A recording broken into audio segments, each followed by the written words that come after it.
Нека видим какво имаме тук. Какви съкровища сме събрали. Ето го, едно съкровище с много голям аура камък.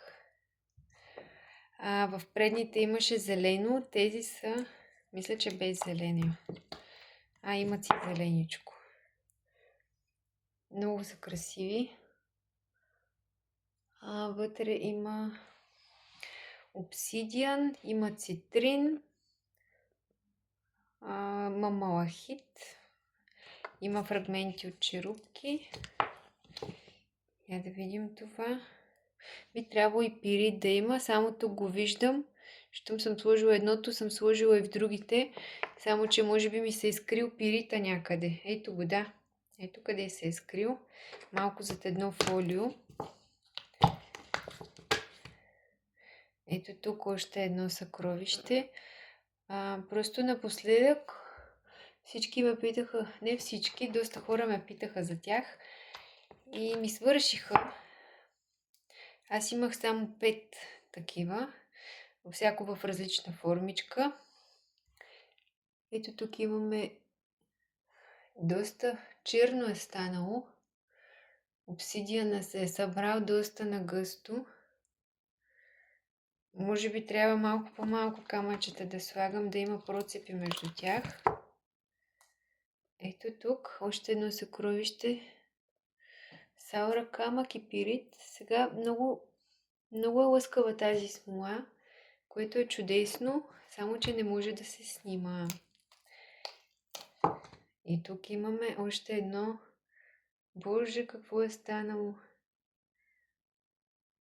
Ама това защо и то е мекичко? Ето го съкровището, което защо ми е мекичко? Я да си го пъхна аз тук във формичката. Нещо му се е случило. Ще видя дали мога да го спася, поне за подарък да става. Тук имам не дупка, а кратер. Иначе е сладичко.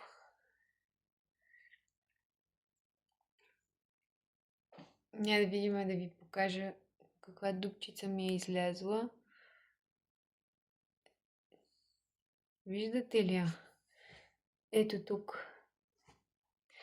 Значи, колкото и да правя нещата, колкото и усилия да влагам, решили да излезе дупка, излиза си и ни показва какво мисля по въпроса.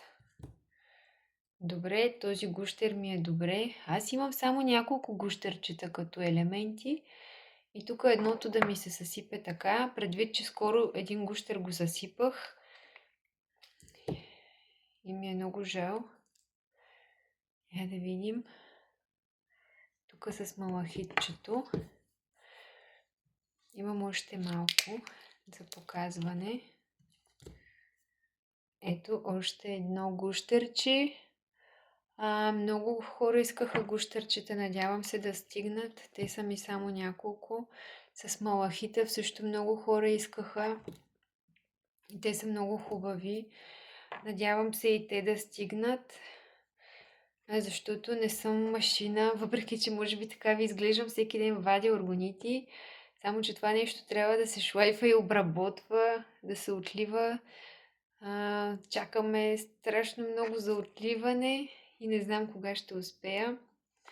Малко се уморявам. Случвало се до 3 часа през нощта да отливам. Сутринта ставам 6:30.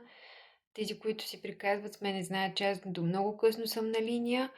От много рано съм на линия за ранобудните, вие знаете.